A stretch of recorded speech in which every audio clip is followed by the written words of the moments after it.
अस्सलाम वालेकुम नाज़रीन, आप देख रहे हैं हेलो गिलगित बल्तिस्तान। मैं हूं शफात दून। नाज़रीन, आज का व्लॉग बनाने का मकसद जो जो चंद जो है इंफॉर्मेशन हैं वो लेकर आपके सामने हाजिर हुआ हूं।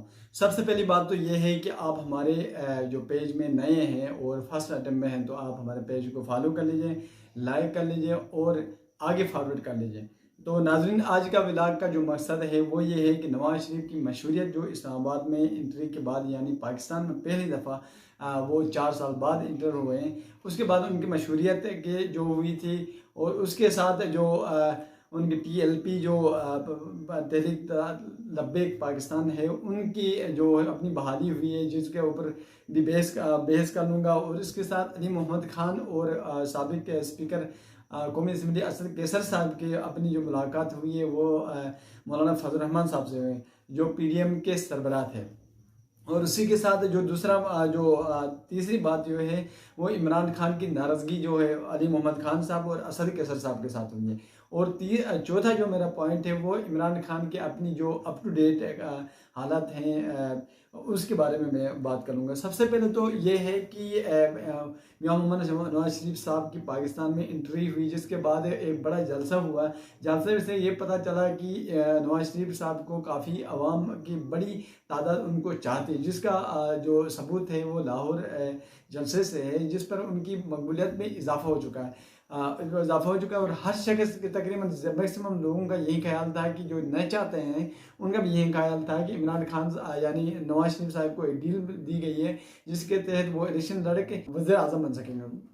तो इसी के साथ जो है लेकिन उनकी पॉपुलैरिटी में जो ही दिन ब दिन चढ़ते गए और तो उनकी पॉपुलैरिटी में कमी आती गई। उसकी वजूहत ये है कि TLP तहरीक लब्बैक पाकिस्तान जो है उसके ऊपर बैन लगाने की दरख्वास्त दी गई थी जो पेंडिंग में थी, लेकिन जो इलेक्शन कमीशन ऑफ पाकिस्तान ने है उन्होंने इस दरख्वास्त को खारिज कर दी है, जिसके बाद वो अपनी पोजीशन बहाल कर चुकी है। जिसके बाद जो है नवाज शरीफ की जो बैंक था, वोट बैंक के अंदर बड़ी खासी तौर पर कमी आ चुकी है। जिसके बाद जो है जब नवाज शरीफ की पॉपुलैरिटी बढ़ रही थी तो जो PDM के सरबराहान हैं, जहाँ मौलाना फजल रहमान साहब हैं और जो बिलावल भुट्टो साहब जरदारी साहब हैं, उनको इस चीज़ की तमरोड़ हुई, तकलीफ हुई कि अब मियां नवाज शरीफ साहब मैदान मार चुके हैं। जिसके ऊपर एक स्टेटमेंट बिलावल भुट्टो साहब ने भी दिया कि उन्होंने ये कहा कि अपने स्टेटमेंट के ज़रिए उन्होंने कहा कि एक शख्स के लिए काफ़ी तौर पर वेट किया गया और उनके लाकर जो उनको स्टेटस दिया गया और जिसके बाद आयन के साथ खिलवाड़ किया गया। इसमें से पता चलता है कि वो उसके बखूबी डर चुके हैं और मुखालिफत में आ चुके हैं।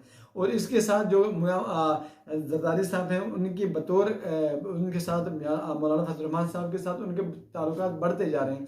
वो उनके जो अपने ख्यालात हैं वो इमरान खान के साथ बढ़ रहे हैं। वो कहते हैं कि अब इमरान खान के हक में वो बोल चुके हैं कि कहते हैं कि इमरान खान साहब को इलेक्शन लड़ने का मौका दिया जाए, क्योंकि उनको ये तकलीफ है कि जो मियां मोहम्मद नवाज शरीफ साहब हैं वो जीत कर इलेक्शन जीत सकेंगे। लेकिन अब की जो सूरत हाल है वो मुख्तलिफ हो चुके हैं, क्योंकि TLP के जो वोट बैंक के पंजाब के अंदर बहुत ज़्यादा है, क्योंकि वो एक मजहबी जमात है, बरेलवी की जमात है, वो उनको फुल सपोर्ट करते हैं। जिसके बाद इनके वोट बैंकिंग में इजाफा होने के बाद जो है कि मियां मोहम्मद नवाज शरीफ की अपनी जो पोजीशन है वो कम होती गई है। तो अब जो मियां मोहम्मद नवाज शरीफ से जिसकी जो डर था बिलावल भुट्टो को और मौलाना फजल रहमान साहब को, वो ये है कि पंजाब के अंदर एक बड़ा मैंडेट मियां मोहम्मद नवाज शरीफ साहब का है। लेकिन अब की जो सूरत हाल है वो ये कि मियां मोहम्मद नवाज शरीफ की जो है पोजीशन TLP के आने से कम हो चुकी है। अब जो मौजूदा सूरत हाल है कि एक जो है कि अली मोहम्मद खान साहब हैं जो सीनियर वर्कर हैं पाकिस्तान तहरीक इंसाफ के मौजूद यानी साबिक मिनिस्टर भी हैं, और उसके साथ असद कैसर साहब हैं। उनकी मुलाकात यानी बहसीत एक पार्टी रुकनीत होकर मौलाना फजल रहमान साहब के साथ हुई है। उनके यहाँ मुलाकात होने के बाद उनके बाजमात नमाज पढ़ी उनके पीछे। तो फिर ये इसके ऊपर इमरान खान साहब का क्या कहना है? इमरान साहब कहते हैं कि बतौर वो जिस मकसद के लिए गए हैं वो मेरी रजामंदी के बगैर गए हैं, मेरी इजाज़त के बगैर गए हैं, जिसके ऊपर इमरान खान साहब खुद नाखुश हैं। वो इससे डिसएग्री हैं कि वो मेरी और मैं ये नहीं चाहता था कि मैं किसी वक्त किसी भी हालत में मैं मौलाना फजल रहमान साहब के साथ मुलाकात नहीं करना चाहता था, लेकिन मेरे इजाज़त के बगैर उनकी मुलाकात हो चुकी है, जिसके बाद वो अली मोहम्मद खान साहब और असद कैसर साहब को अपने पार्टी रुकन नहीं समझते। क्योंकि इमरान साहब कहते हैं कि इमरान खान साहब इस वक्त कहते हैं कि जो इस वक्त पीटीआई के जितने भी वर्कर हैं जो सुकून में हैं, बच चुके हैं, बचत हुई है और वो सुकून से घूमते हैं, फिरते हैं, बैठते हैं, वो उनकी पार्टी रुकन में नहीं है। क्योंकि उनका कहना यह है कि इस वक्त पार्टी के अदना सा अदना रुकन है वो तकलीफ में है, उनको अरेस्ट किया गया है, उनको उनसे छुड़ाया गया है, तो वो इस पर नाराज़ हैं। इसके ऊपर अली मोहम्मद खान साहब ने काफ़ी तौर पर इस तौर पर की रजामंदी हासिल की है कि अली मोहम्मद खान साहब ने कि वो इमरान खान साहब के साथ मुलाकात करेंगे, लेकिन ऐसा देखने को नहीं मिला।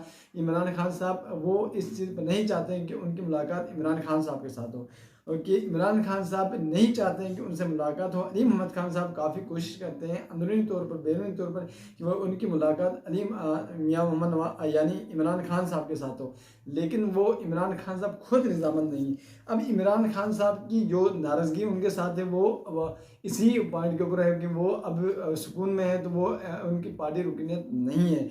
अब इमरान खान साहब के जो बतौर जो अपनी अप टू डेट जो जेल से वो ये है कि वो मुकम्मल तौर पर 71 साल की उम्र में भी मेंटली फिज़िकली बिल्कुल फिटनेस रखते हैं, जो मुकम्मल फिटनेस हैं, फिट हैं, वो वर्जिश कर रहे हैं और मुकम्मल तौर पर जहनी और जिस्मानी तौर पर फिट हैं। वो अपने काम सर अंजाम देते हैं, वो मुख्त यानी एक अच्छा खाना रहन सहन की डिमांड नहीं कर रहे हैं। वो इस हालत में हैं, बिल्कुल फिट हैं और मुकम्मल पर दौर पर डटे हुए हैं, किसी किस्म की बात पर रजामंद नहीं है। वो अपने मौक़े पर, और उन्होंने अपने फैमिली के ज़रिए एक पैगाम भी दिया पाकिस्तान की कौम को कि आप स्टेबल रहें और आप साबित कदम रहें कि इंशाअल्लाह मुख्तलिफ जो मुश्किल वक्त है वो टल जाएगा और आसान वक्त जो आएगा वो आ सकेगा। इसी के साथ ये चंद जो इंफॉर्मेशन थी वो मैंने आपको दे दी हैं, आपकी खिदमत में हाजिर किए हैं। उसी के साथ अब मैं अपने मेज़बान शफा लोन को दीजिए इजाज़त। अल्लाह हाफ़िज़।